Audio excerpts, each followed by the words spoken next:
آج کے لیکچر میں ہم نیوٹن کے قوانین حرکت پر زیادہ غور و خوض کریں گے اور پھر ان کا اطلاق مختلف صورتوں اور حالتوں پر کریں گے۔ مختلف اگزامپل سالو کی جائیں گی اور ان سے پھر آپ کو یہ اندازہ ہوگا کہ نیوٹن کے لاز ہمارے آس پاس کی زندگی کو سمجھنے کے لیے کس قدر ضروری ہیں۔ 21ویں صدی میں رہتے ہوئے ہم بعض دفعہ بھول جاتے ہیں کہ جدید اور پرانے تصورات میں کس قدر زیادہ فرق ہے۔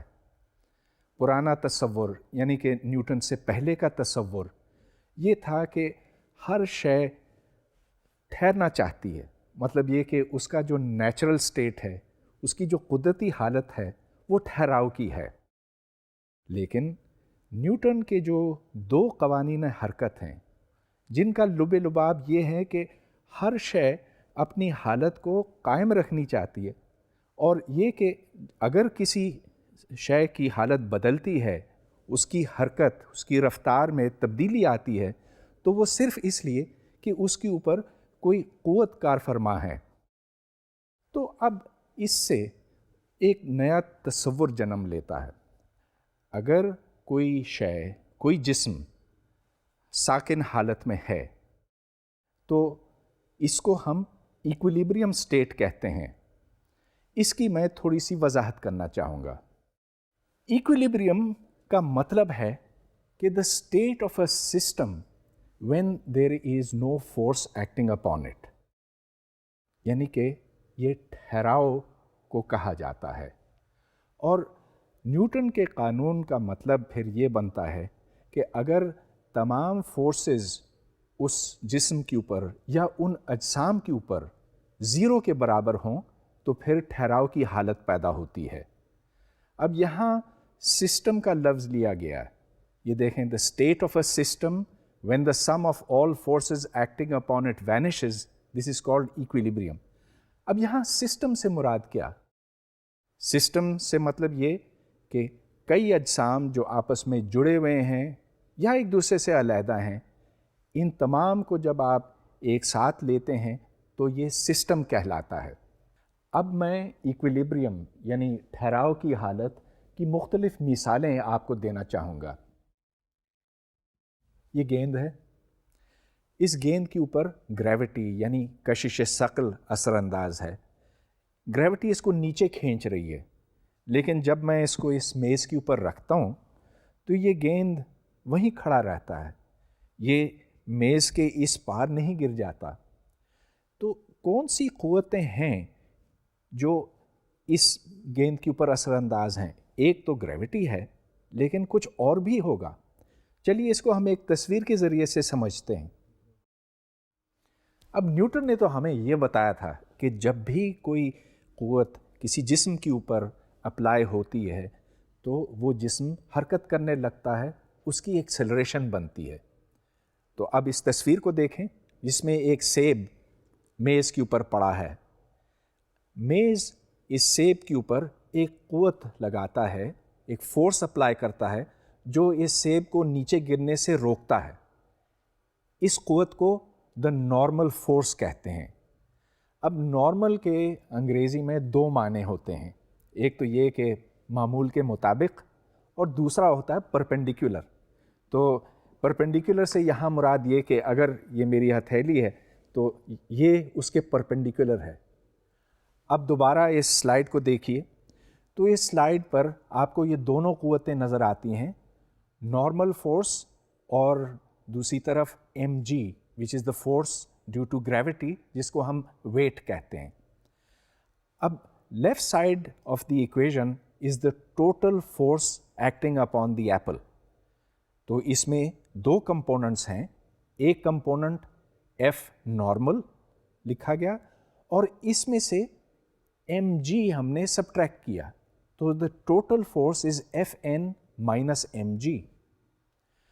اب نیوٹن کے مطابق یہ total force mass into acceleration کے برابر ہونا چاہیے۔ اب چونکہ ایکسلریشن یہاں پر زیرو ہے، یہ سیب یا گیند جو بھی ہے کھڑا ہے، ایکسلریٹ نہیں کر رہا، اس واسطے A Y the acceleration in the Y direction is equal to zero. اگر وہ زیرو ہے تو ظاہر ہے کہ ٹوٹل فورس 0 ہوگی، اور یہاں سے یہ بات ثابت ہوئی کہ ایف نارمل، جس کو ایف این لکھا گیا، F N is equal to M G. اچھا، تو یہ بات تو اب سمجھ میں آ گئی. اب ایکویلیبریم کی میں آپ کو ایک اور مثال دیتا ہوں. اب بعض لوگ یہ سمجھتے ہیں کہ ایکویلیبریم کا مطلب ہے there is no force acting on a body. یہ بات غلط ہے.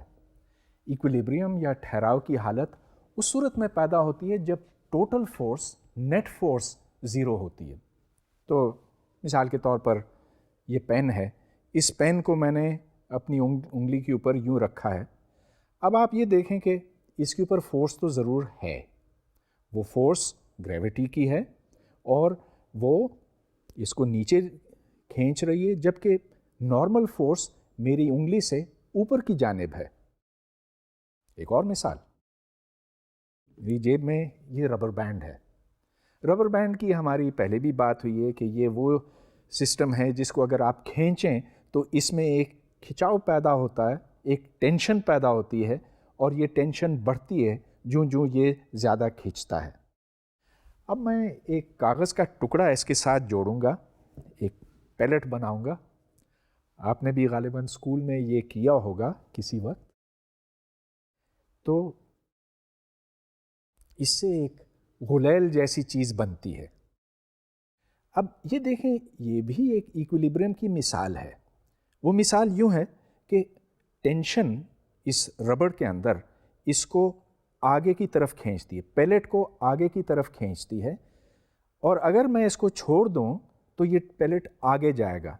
لیکن میں نے تو اس کو پیچھے یوں کھینچا ہوا ہے، اور یہ ایکویلیبریم کی صورت ہے اس واسطے کہ یہ فورسز جو میں کھینچ رہا ہوں اور جو ربر آگے کھینچ رہا ہے یہ برابر ہیں. سو دس پیلٹ از ان ایکویلیبریم. مگر اس ایکویلیبریم کی حالت ابھی بدلے گی. میں اس کو چھوڑنے والا ہوں. 1 2 3. تو آپ نے یہ دیکھا کہ پیلٹ آگے نکل گیا. اب ایک سوال، کیا یہ پیلٹ ایکویلیبریم کی حالت میں تھا جب یہ چھوٹا وہاں سے، اور خصوصاً جب یہ اپنے میکسیمم پہ پہنچا؟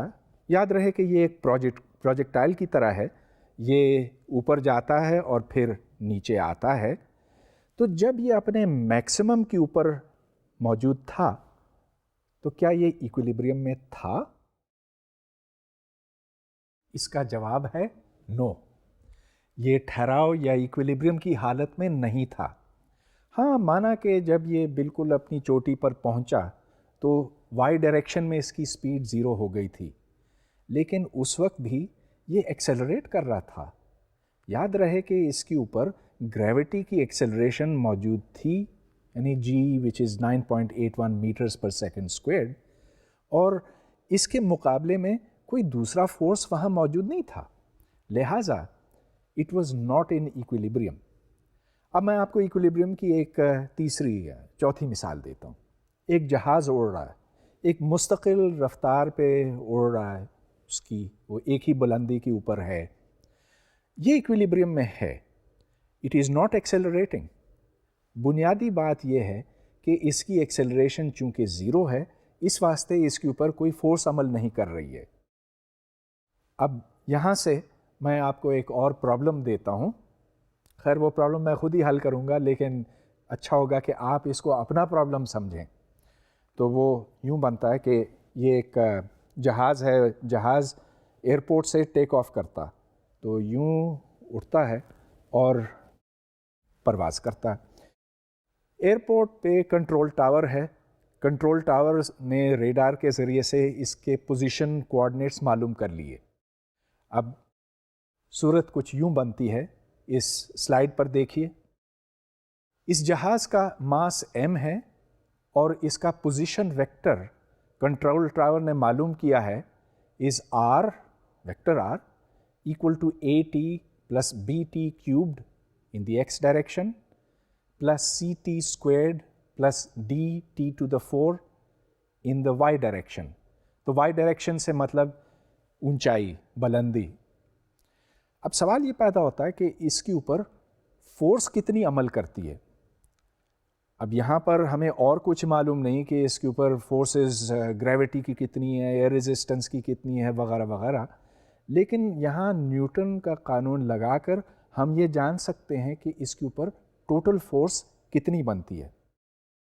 اچھا، آپ کو پچھلے لیکچر سے یہ یاد ہوگا جب میں نے کیلکولس کی بات کی تھی کہ اگر آپ فنکشن آف ٹی کو ڈفرینشیٹ کرتے ہیں تو اس کے نتیجے میں کیا ملتا ہے۔ تو مثلاً ٹی کو اگر آپ ڈفرینشیٹ کریں تو 1 ملتا ہے، ٹی اسکوائرڈ کو 2t، ٹی کیوب کو 3t اسکوائرڈ، اور ٹی ٹو دی n کو کریں تو n times T to the power n-1۔ تو چلیے اس سلائیڈ کو دوبارہ دیکھیں۔ اگر میں r کو ڈفرینشیٹ کروں وتھ رسپیکٹ ٹو ٹائم ایک دفعہ، تو dr by D T which means the vector velocity will be a plus 3bt squared in the x direction plus 2ct plus 4dt cubed in the y direction، یعنی کہ along j۔ اس کو ایک بار پھر differentiate کریں with respect to time، تو آپ کو یاد ہے نا کہ جب آپ ویلوسٹی ویکٹر کو ڈفرینشیٹ کرتے ہیں تو اس سے ایکسیلریشن بنتی ہے۔ تو the acceleration then is got by differentiating the velocity one more time, اور پھر آپ ایف ایکولز ایم اے استعمال کریں تو ایف کی ویلیو نکلتی ہے 6b m t in the X direction plus m into 2c plus 12dt squared in the Y direction. اب دیکھیے بڑی دلچسپ بات بنتی ہے کہ ہمیں کچھ پتہ نہیں کہ اس جہاز کے اوپر کون کون سی فورسز عمل کر رہی ہیں، ایئر ریزسٹنس کیا ہے، گریوٹی کتنی ہے، کہ اس کا انجن کتنے زور سے ہوا کو پیچھے پھینک رہا ہے، وغیرہ وغیرہ۔ ہم نے صرف اس کی ایکسیلریشن معلوم کر کے بس فورس نکال لی۔ اچھا، ایکسیلریشن ہم نے کیسے معلوم کی؟ From the position. اور اب آپ یہ پوچھ سکتے ہیں کہ پوزیشن کیسے معلوم؟ خیر ادھر کنٹرول ٹاور کو پتہ ہے، ریڈار کے ذریعے سے جب ریڈار کا لائٹ کا سگنل جاتا ہے اور واپس آتا ہے تو اس میں کتنا وقت لگتا ہے، اور پھر 3 مختلف وقتوں کے اوپر اگر یہ فاصلہ ناپا جائے تو پھر وہاں سے سپیڈ اور ایکسیلریشن یہ سب نکل آتی ہیں۔ اب ایکویلیبریم کی کئی مثالیں آپ کے سامنے آئی ہیں، ایک اور میں دیتا ہوں جس میں ایک وزن کو رسی کے ساتھ باندھا گیا۔ اب یہ میں آپ کے سامنے کرتا ہوں، ایک ہلکی رسی ہے اور اس کے ساتھ ایک جسم یوں جڑا ہوا ہے، یہ جسم اس کو نیچے کھینچ رہا ہے، اس کا اپنا وزن ہے، اور اس رسی کے اندر ایک ٹینشن ہے۔ اس ٹینشن کو ہم کچھ بہتر طور پہ سمجھنا چاہتے ہیں، تو یہ دیکھیں کہ اس کے اندر جو فورس ہے وہ اوپر کی طرف ہے۔ اگر میں اس کو یوں کاٹ دوں تو اس کے اندر جو ٹینشن ہے وہ ہمیں دکھائی دے گی، اوپر کی طرف بھی ہے اور نیچے کی طرف بھی۔ اس کی تصویر دیکھیں، اگر ایک کھینچی ہوئی رسی کو آپ یوں کاٹیں تو اس میں ٹینشن ایک طرف بھی ہوگی اور دوسری طرف بھی۔ اب اگر آپ اس وزن کے حوالے سے دیکھیں تو ٹینشن اوپر کی جانب ہے اور وزن نیچے کی طرف، سو the tension balances the wait. اب رسیوں کا بڑا فائدہ اس لیے ہوتا ہے کہ آپ کسی شے کو دور سے کھینچ سکتے ہیں اور فورس کی ڈائریکشن بدلی جا سکتی ہے۔ اب اس رسی کے ایک چھوٹے سے حصے کو آپ دیکھیں، اس حصے کے اوپر فورس رائٹ کی طرف T2 ہے اور لیفٹ کی طرف T1۔ نیوٹنز لاء کے مطابق اس چھوٹے سے حصے کو ایکسیلریٹ کرنا چاہیے کیونکہ اس کے اوپر ایک ٹوٹل فورس ہے، اس ٹوٹل فورس کی ویلیو ہے T2 مائنس T1، اور بقول نیوٹن سیکنڈ لاء کے this should be equal to m times a۔ لیکن اگر یہ رسی بہت ہلکی ہو تو اس کا مطلب یہ ہے کہ m از 0۔ اچھا، مانا کہ کبھی ایگزیکٹلی 0 تو نہیں ہوتا، لیکن اگر یہ بہت ہلکی رسی ہے، مثال کے طور پہ یہ، تو پھر اس کے وزن کو آپ تقریباً نگلیکٹ کر سکتے ہیں اس وزن کے مقابلے میں۔ تو m اگر 0 ہو تو اس کا مطلب یہ کہ T2 اور T1 کو برابر ہونا چاہیے، تو پھر ان کو ایک ہی نام دے دیجئے، ان کو T کہیں۔ اس سے یہ نتیجہ نکلا کہ ایک رسی کے اندر، ایک ہلکی رسی کے اندر ٹینشن اس جگہ اور اس جگہ اور اس جگہ ہر جگہ کانسٹنٹ ہے، برابر ہے. تو این آئیڈیل میس لیس روپ ہیز کانسٹنٹ ٹینشن. اور یہاں نیوٹنز تھرڈ لا کا اپلائی ہونا بہت ضروری ہے. یہ دیکھیں کہ رسی کے ہر حصے کے اوپر فورسز عمل کرتی ہیں، مگر یہ ایکشن اور ری ایکشن فورسز ایک دوسرے کے برابر ہیں. اب دوبارہ چلیے اس وزن کی طرف. کیونکہ یہ وزن ایک جگہ پہ ٹھہرا ہوا ہے، اے وائی کی ویلیو 0 ہے، اس واسطے اس مخصوص سسٹم کے واسطے the tension is equal to M G. اور جیسا کہ میں پہلے بتا چکا ہوں، اس ٹینشن کی ویلیو ہر جگہ برابر ہوگی رسی کے اندر. تو یہ تو ہلکی رسی کی بات تھی. یہ آپ دیکھ سکتے ہیں کہ اس کا وزن بہت کم ہے، لیکن بھاری رسیاں بھی تو ہوتی ہیں. مثال کے طور پہ یہ تھوڑی سی ٹیڑھی ہوئی ہے، اگر میں اس کو یوں کھینچوں تو یہ کچھ سیدھی ہو جائے گی. میرا سوال یہ ہے کہ کیا ٹینشن یہاں پر اور یہاں پر اور یہاں پر یہاں پر برابر ہے؟ ہو ہی نہیں سکتا. اس لیے کہ دیکھیں یہاں پر اس کو کتنا کم وزن اٹھانا پڑ رہا، لیکن یہاں پر پوری رسی کا وزن اس کو اس حصے کو اٹھانا پڑ رہا ہے. لہٰذا یہاں پر ٹینشن زیادہ ہے بنسبت ادھر کے اور ادھر کے. سو اے میسو روپ does not have uniform tension. Tension کی سمت کو ہم اپنی مرضی کے مطابق بدل سکتے ہیں. رسی کے اندر اگر یہ رسی ہلکی ہو تو ہر جگہ ٹینشن برابر ہوگی. اور جو تصویر آپ دیکھ رہے ہیں اس میں ایک وزن لٹکایا گیا ہے میز کے ساتھ، اور ایک پلی سے اس کی ڈائریکشن بدلی گئی ہے، یعنی کہ ٹینشن جو ہے اب اس بڑے وزن کو میز کی ایک طرف کھینچ رہی ہے. یہاں پر اس کا ایک اور مصرف دکھایا گیا ہے. وزن اٹھایا جا رہا ہے، ایک مزدور ایک رسی کو کھینچ رہا ہے اور اس سے وزن اوپر کی طرف اٹھ رہا ہے. تو ایف ٹی یہاں پر جو دکھایا گیا دو طرف ہے اور یہ دونوں ایڈ ہو رہے ہیں، and the net force upwards is 2 times F T. یہ ایم جی کے برابر ہوگا اگر ایکویلیبریم ہو، اور اگر 2 ایف ٹی ایم جی سے بڑا ہو تو جو سامان اٹھایا جا رہا ہے وہ اوپر کی طرف ایکسیلریٹ ہوگا. ایک اور مثال آپ کے سامنے ہے ایلیویٹر کار کی. تو یہاں بھی پلی کے ذریعے سے ٹینشن کی سمت بدلی گئی ہے. یہاں جو ایلیویٹر کار ہے اس کا وزن زیادہ ہے، تو دکھایا گیا ہے ایز 1150 کلو گرامز، اور دوسری طرف ایک کاؤنٹر ویٹ ہے جو 1000 کلو گرام کے برابر ہے. اب آپ یہ نوٹ کریں کہ A1 یعنی کہ ایکسیلریشن نیچے کی سمت ہے، اور یہ ایلیویٹر کار کیونکہ بھاری ہے کاؤنٹر ویٹ کی نسبت، تو یہ ایکسیلریشن کی سمت نیچے کی طرف ہوگی، جبکہ A2 یعنی کہ کاؤنٹر ویٹ کی ایکسیلریشن اوپر کی طرف ہوگی.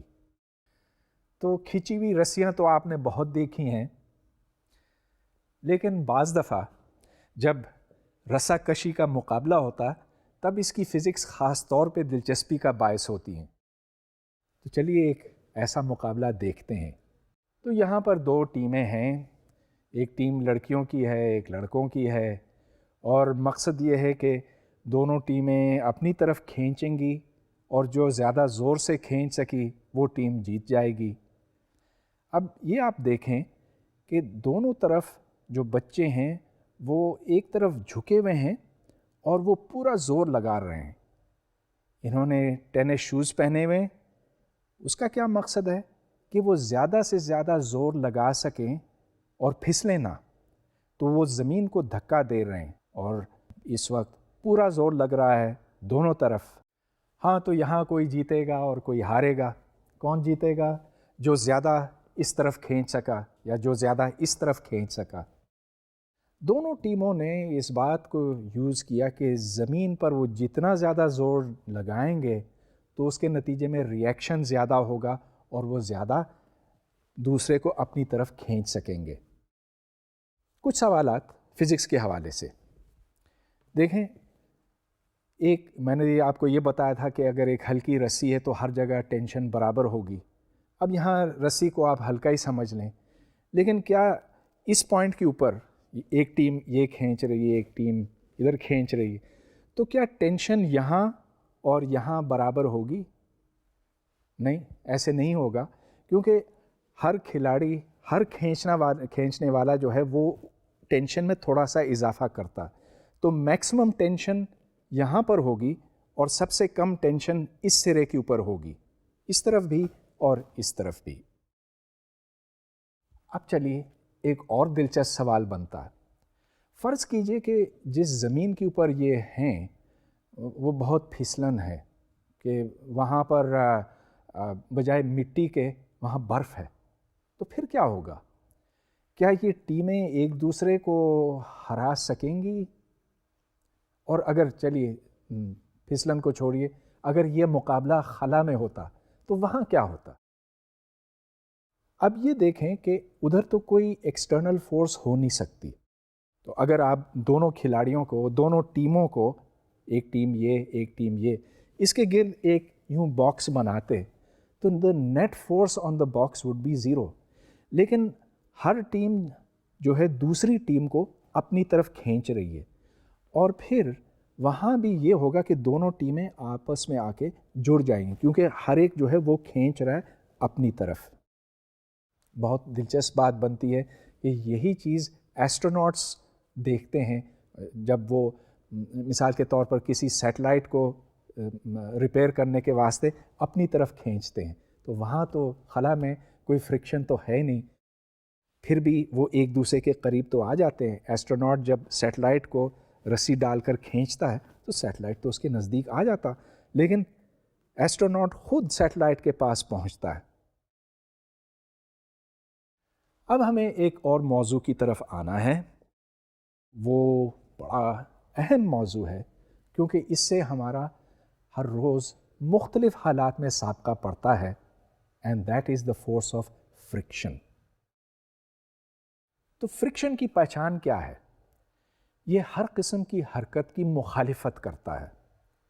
تو مثال کے طور پر آپ نے اگر کوئی وزن میز کے اوپر رکھا اور اس وزن کو کھینچا، تو اس کی جو مزاحمت ہے، جو رگڑ کی وجہ سے پیدا ہوتی ہے، اس کو ہم فرکشنل فورس کہتے ہیں۔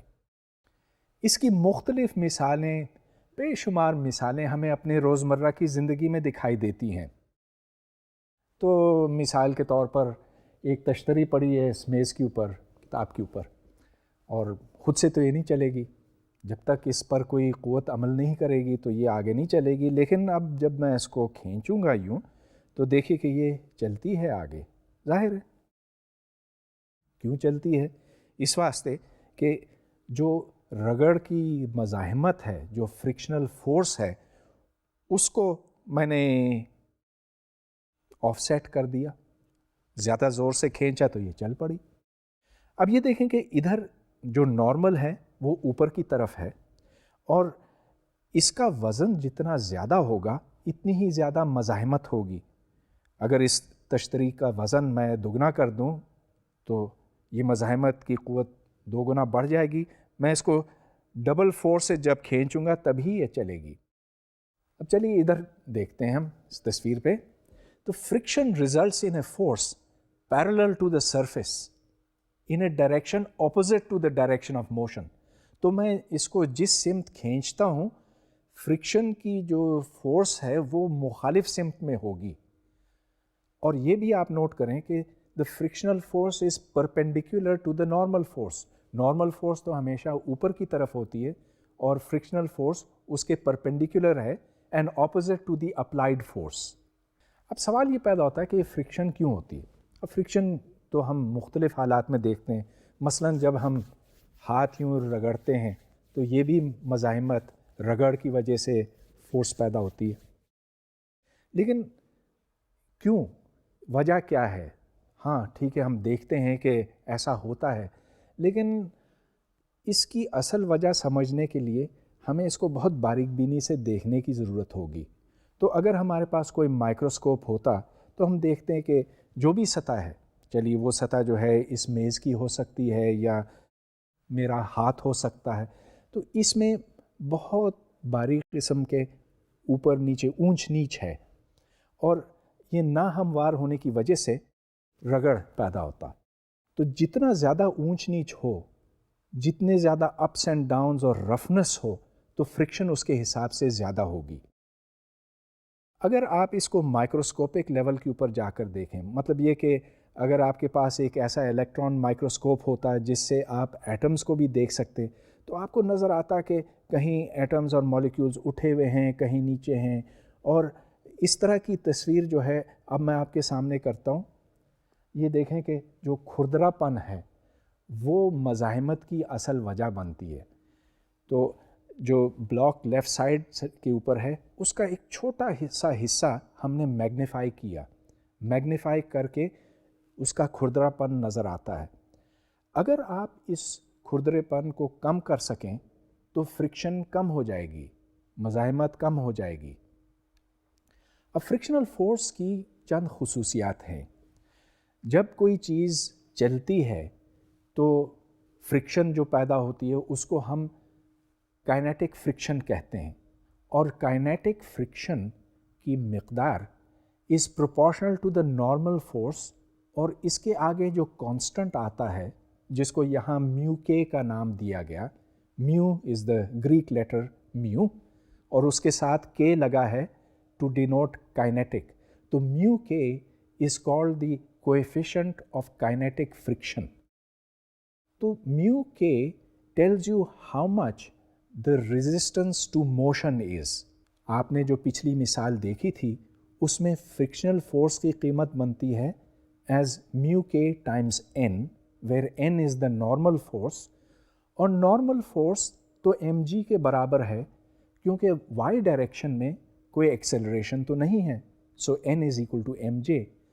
So therefore the frictional force F، اور اس کے ساتھ ایک دوسرا ایف لگایا گیا to show friction, that F is equal to mu K into M G.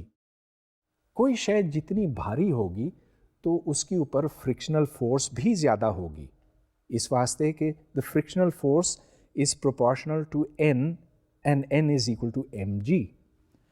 تو یہاں پر ایک مثال ہے ہمارے سامنے of an empirical law that F is equal to mu times M G یا میو ٹائمز این. کیا اس کو ہمیں نیوٹنز لا کی مانند سمجھنا چاہیے؟ کیا یہ اتنا ہی کوئی فنڈامنٹل لا ہے؟ ایسا بالکل نہیں ہے. یہ ایک امپیریکل لا کی مثال ہے. مطلب یہ کہ دیکھیں، کسی نے یہ دیکھا کہ اگر تشتری کا وزن ڈبل ہے تو آپ کو ڈبل قوت سے کھینچنا پڑتا ہے، اگر 3 گنا ہے تو 3 گنی زیادہ قوت لگے گی وغیرہ. تو یہ باتیں جو ہے ایک حد تک درست ہیں. اب ظاہر ہے کہ اگر ہم اس تشتری کا وزن بڑھاتے چلے گئے، 10 گنا کیا، 20 گنا کیا، 100 گنا کیا، بالآخر ایک ایسی سچویشن پیدا ہوگی جب یہ لا اپلائی نہیں کرے گا. اگر یہ بہت زیادہ بھاری ہو جاتی ہے تو آپ سوچ سکتے ہیں کیا ہوگا، تو یہ میز ٹوٹ جائے گی. اس کے بعد تو فرکشن کا سوال ہی نہیں پیدا ہوتا، کچھ اور سچویشن پیدا ہوگی. So this is an example of an empirical law. Empirical law سے مطلب یہ کہ وہ لا، وہ قانون جو آپ اخذ کرتے ہیں اس طرح کے ایکسپیریمنٹ کر کے، لیکن جن کا دائرہ کار محدود ہوتا ہے. اس کے برعکس نیوٹنز لا کا دائرہ کار بہت وسیع ہے. آپ اس کو ہر جگہ ہر حالت میں اپلائی کر سکتے ہیں. زمین پہ کر سکتے ہیں، چاند پہ کر سکتے ہیں، چھوٹے جسموں پہ، بھاری جسموں پہ وغیرہ وغیرہ. لیکن فرکشنل لا یہ کوئی ایسا فنڈامنٹل لا نہیں ہے. تو یہ ایک بات ذہن میں رکھنے کی ہے. پھر ایک اور بات میں فرکشن سے متعلق کرنا چاہوں گا. دیکھیں یہاں پر the frictional force is independent of the area. اب یہ دیکھیں کہ تشتری کے نیچے ایک ایریا ہے، وہ ایریا آف کانٹیکٹ بنتا ہے، وہ رقبہ جو ان کانٹیکٹ رہتا ہے اس میز کے ساتھ یا اس کتاب کے ساتھ. اب اس سے کوئی فرق نہیں پڑتا کہ یہ کانٹیکٹ ایریا زیادہ ہے کہ کم ہے. The force is just proportional to the normal force, not to the area. یہ بات بھی ایک حد تک درست ہے، یہ میں کہہ سکتا ہوں کہ کافی حد تک درست ہے، لیکن یہ میں نہیں کہوں گا کہ یہ مکمل حد تک درست ہے۔ اگر میں بہت زیادہ ایریا لگاؤں یا بہت کم تو فرق آ سکتا ہے۔ اچھا، اگر بہت کم ہو، فرض کیجئے کہ اس تشتری کا سارا وزن ایک سوئی کے اوپر ہوتا یا سوئی سے بھی باریک چیز کے اوپر ہوتا، تو پھر میں اگر اس کو یوں رکھتا تو سوئی تو میز کے اندر چلی جاتی۔ And then F is equal to mu K times N would not apply. یہ باتیں بہت ضروری ہیں، ذہن میں رکھنے کی ہیں کہ ایمپیریکل لاز اور فنڈامنٹل لاز میں بہت بڑا فرق ہوتا ہے۔ اب میں فرکشنل ڈائنامکس کی طرف آتا ہوں، مطلب یہ کہ ایک جسم کس طرح سے حرکت کرتا ہے رگڑ کے ہوتے ہوئے، اور جب مزاحمت ہوتی ہے تو ظاہر ہے کہ فرکشنل فورس بھی ہمیں شامل کرنا پڑتا ہے۔ اب ایکس ڈائریکشن کو پہلے لیجئے، یہاں پر net force F minus mu times N ہے، اور یاد رہے کہ ایف وہ طاقت ہے جس سے میں کھینچ رہا ہوں تشتری کو، اور میو کے ٹائمز این مزاحمت کی قوت ہے جو فرکشن کی وجہ سے پیدا ہوتی ہے۔ ان کا جو ڈفرنس ہے وہ ایم اے کے برابر ہونا چاہیے۔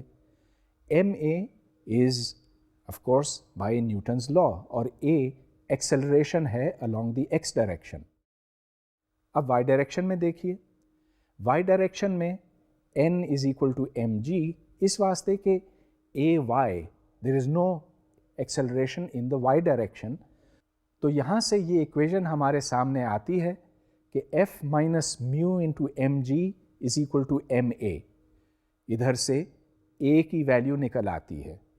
تو آپ نے دیکھا کہ یہ ایک بہت آسان پرابلم تھا۔ We know what the acceleration is for any given force and for any given mass provided we know what the coefficient of friction is۔ Friction تو ہوتی ہے جب کوئی جسم حرکت کرتا، لیکن اگر کوئی جسم ساکن ہو تو اس وقت بھی فرکشن موجود ہے۔ اب دیکھیے اس میں اور کائنیٹک فرکشن میں ایک فرق۔ کائنیٹک فرکشن یعنی کہ وہ فرکشن جو موجود ہوتی ہے جب کوئی جسم حرکت کرتا، اس کی ویلیو ایک کانسٹنٹ ویلیو ہوتی ہے، it is mu times N, N is the reaction. لیکن یہاں پر جب کوئی چیز ساکن ہوتی ہے تو فرکشنل فورس کی ویلیو کوئی فکسڈ ویلیو نہیں ہوتی۔ اب میں اس تشتری کو کھینچ رہا ہوں لیکن یہ چل نہیں رہی ہے، ہلکا کھینچا میں نے، اور اس کا جو ریئیکشن ہے وہ بھی اسی حساب سے ہلکا ہے۔ صرف جب میں اس کو ایک حد سے زیادہ طاقت سے کھینچوں گا تب یہ چلے گی اور تب وہ فورسز بیلنس ہوں گے۔ کہنے کا مطلب یہ کہ static friction adjust changes its value depending upon the applied force. یہ کائنیٹک فرکشن سے مختلف ہے۔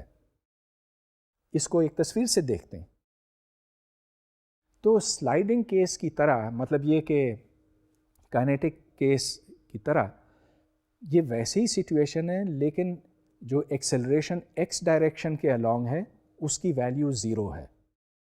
ایکس ڈائریکشن اور وائی ڈائریکشن میں آپ فورسز بیلنس کریں تو ایکس ڈائریکشن سے capital F is equal to small f which is the frictional force, اور وائی ڈائریکشن میں پہلے کی طرح N is equal to M G. اب جو maximum possible force static friction کے ذریعے سے مہیا ہو سکتی ہے وہ ہے ایف میکس۔ اس کو ہم نے میکسیمم فورس کا نام دیا ہے ایف میکس، اور اس کی قیمت اب میو کے ٹائمز این نہیں، ایک اس کے برعکس ایک دوسرے کانسٹنٹ میو ایس ٹائمز این کے برابر ہوگی۔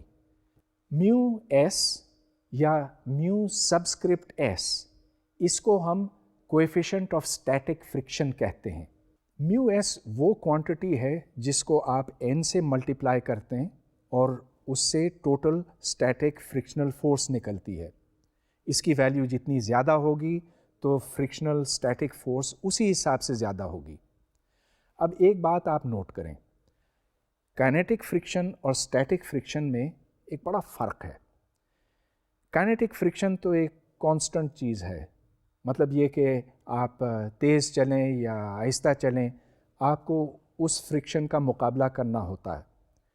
لیکن اسٹیٹک فرکشن اس سے مختلف ہے. اب مثال کے طور پہ دوبارہ اس تشتری کی میں بات کرتا ہوں. اس کو میں بہت آہستہ کھینچتا ہوں، کچھ نہیں ہوا.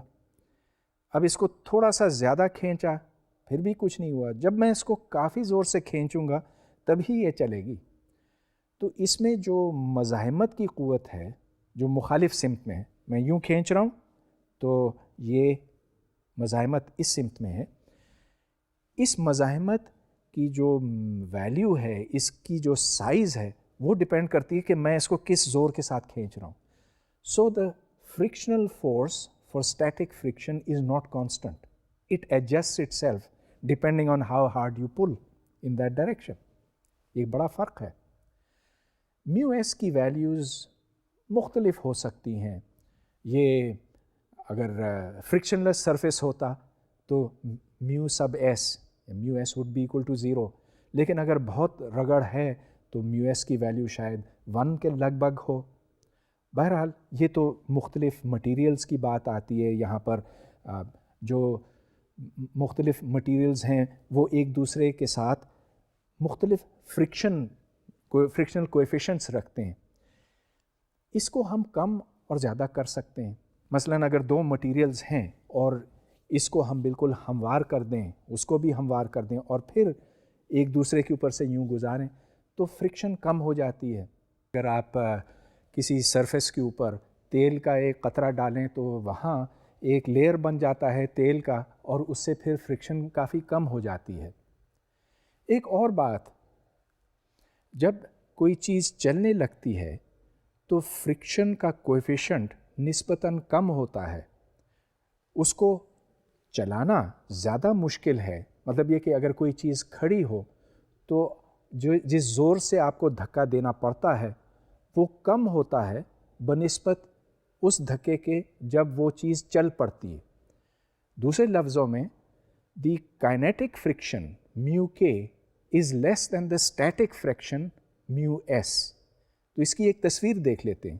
یہاں پر ایک گراف بنایا گیا ہے of the frictional force versus the applied force. Applied force سے مطلب وہ طاقت جس سے آپ کسی چیز کو گھسیٹتے ہیں. اور فرکشنل فورس دو قسموں کی ہو سکتی ہے، ایک اسٹیٹک فرکشن اور ایک کائنیٹک فرکشن.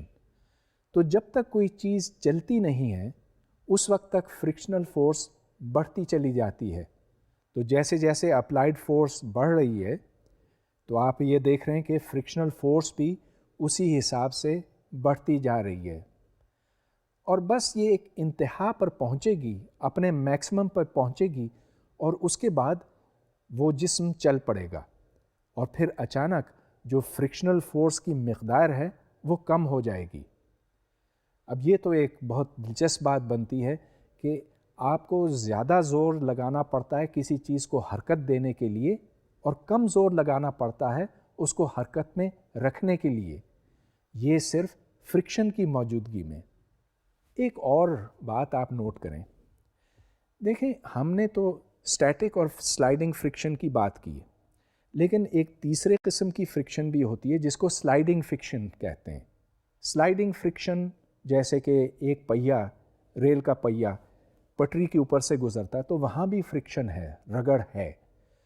لیکن جو رولنگ فرکشن یا موونگ فرکشن اس طرح کی ہے، اس کی ویلیو بہت کم ہوتی ہے بنسبت اسٹیٹک فرکشن یا کائنیٹک فرکشن کے، سلائڈنگ فرکشن جس کو کہتے ہیں. اور یہی وجہ ہے کہ ٹرینوں کو چلانے کے لیے نسبتاً کم انرجی چاہیے ہوتی. تو کاش کہ ہمارے ملک میں ٹرینوں کا زیادہ استعمال ہوتا، اس لیے کہ اس میں ایندھن پھر کم خرچ ہوتا، کیونکہ جو انرجی ضائع ہوتی ہے فرکشن کا مقابلہ کرنے کے لیے وہ کم ہوتی. اب میں ایک آسان پرابلم سالو کروں گا نیوٹن کے لاء کا استعمال کر کے، اور اس میں کوئی فرکشن نہیں ہے، بہت سمپل پرابلم ہے، لیکن اس سے ہم کافی کچھ سیکھیں گے. تو چلیے یہ دیکھتے ہیں. There is a box of mass 2 kilograms which slides on a frictionless floor.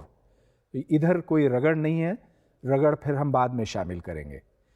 اس ماس کے اوپر ایک قوت عمل کرتی ہے جس کی مقدار 10 نیوٹن ہے اور یہ ایکس ڈائریکشن میں دھکیلتی ہے۔ تو پہلا سوال یہ کہ اس باکس کا ایکسلریشن کیا ہے، اور دوسرا سوال کہ اس باکس کے اوپر کون کون سی فورسز عمل کرتی ہیں۔ اب میں نے ایکس ڈائریکشن سیدھے ہاتھ کی طرف لیا ہے اور وائی ڈائریکشن اوپر کی طرف۔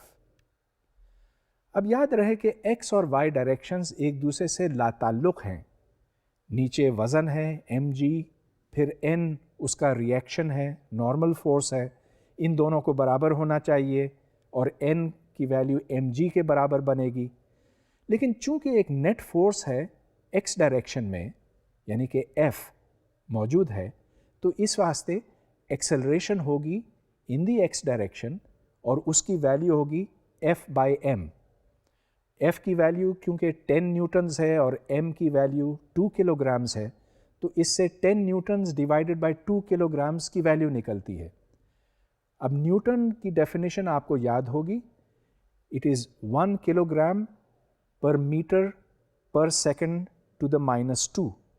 تو یہاں سے جو ویلیو نکلتی ہے that is 5 metres per second squared, اور وائی ڈائریکشن میں ایکسلریشن 0 ہے۔ اس پرابلم میں کوئی رگڑ نہیں تھی، کوئی فرکشن نہیں تھی، اور اس کو سالو کرنا بڑا آسان تھا۔ لیکن اب میں ایک دوسرا پرابلم سالو کرتا ہوں جو اس سے تھوڑا سا زیادہ کمپلیکیٹڈ ہوگا، لیکن جس سے ہم کافی زیادہ سیکھیں گے۔ تو یہ فرکشن کا پرابلم ہے۔ اب یہ تشتری اس پر موجود ہے میز کے اوپر، لیکن میں میز یا یہ کہیے اس کتاب کو یوں ترچھا کرتا ہوں۔ تو جیسے جیسے میں اس کو ترچھا کرتا جاؤں گا، یہ دیکھیں کہ اس کا جو نارمل کمپوننٹ ہے وہ کم ہوتا جائے گا۔ اگر میں یوں کر دوں تو پھر نارمل کمپوننٹ تو ہاریزونٹل کمپوننٹ ہو جائے گا نا۔ اچھا، اب میں اس کو دوبارہ یوں کر رہا ہوں، یہ دیکھیں کہ اس کو میں ترچھا کرتا جاتا ہوں اور بالآخر یہ یہاں سے پھسلنا شروع ہو جاتی۔ ایک خاص اینگل ہے جس کے اوپر یہ پھسلنا شروع ہوتی ہے، اس اینگل کو دی اینگل آف ریپوز کہتے ہیں۔ ہم اب یہ جاننا چاہتے ہیں کہ اس اینگل آف ریپوز کی کیا ویلیو ہے اس خاص سسٹم کے لیے۔ مطلب یہ کہ اگر وزن اتنا ہو اور اگر کویفیشنٹ آف اسٹیٹک فرکشن اتنا ہو تو پھر اس اینگل کی قیمت کیا ہوگی۔ تو چلیے ہم ایک اس کا ڈائیگرام بناتے ہیں اور اس ڈائیگرام میں مختلف فورسز کی نشاندہی کرتے ہیں اور دیکھتے ہیں کہ یہ ایکولیبریم کی صورتحال کب تک قائم رہتی ہے۔ یہ ڈائیگرام آپ کے سامنے ہے، اس میں مختلف فورسز کی نشاندہی کی گئی ہے۔ سب سے پہلے تو ایم جی ہے، یعنی کہ the mass of the object multiplied by G, یہ اس کا وزن ہے، ویٹ، جو نیچے کی طرف ہے۔ اس کے دو کمپوننٹس بنائیے، ایک جو نارمل ڈائریکشن میں ہو اور دوسرا جو اس کے پرپینڈیکولر ہو۔ تو جو نارمل ڈائریکشن میں فورس بنتی ہے، کمپوننٹ بنتا ہے، اس کی ویلیو ہے M G cosine alpha. Alpha is the angle made by the book with the table. تو یہ آپ کہہ سکتے ہیں کہ this is the maximum possible angle یا اینگل آف ریپوز۔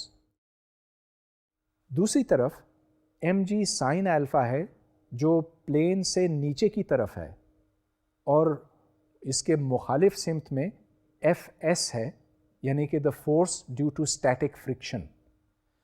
جو نارمل فورس ہے وہ ایم جی کوسائن الفا کے برابر ہوگی، اس واسطے کہ آپ یہ دیکھیں کہ there is no motion normal to the plane. اب چلیے اس کو فارمولوں کے ذریعے سے دیکھتے ہیں۔ تو اسٹیٹک فرکشن کی force M G sine alpha کے برابر ہے، اس لیے کہ کوئی ایکسلریشن نہیں ہے ڈاؤن دا پلین۔ تو F S minus M G sine alpha would be the total force down the plane، لیکن وہاں کوئی ایکسلریشن نہیں ہو رہی ہے، لہٰذا یہ ایک دوسرے کے برابر ہیں۔ اور دوسری طرف آپ یہ دیکھیں کہ جو acceleration perpendicular to the plane ہے وہ بھی 0 ہے،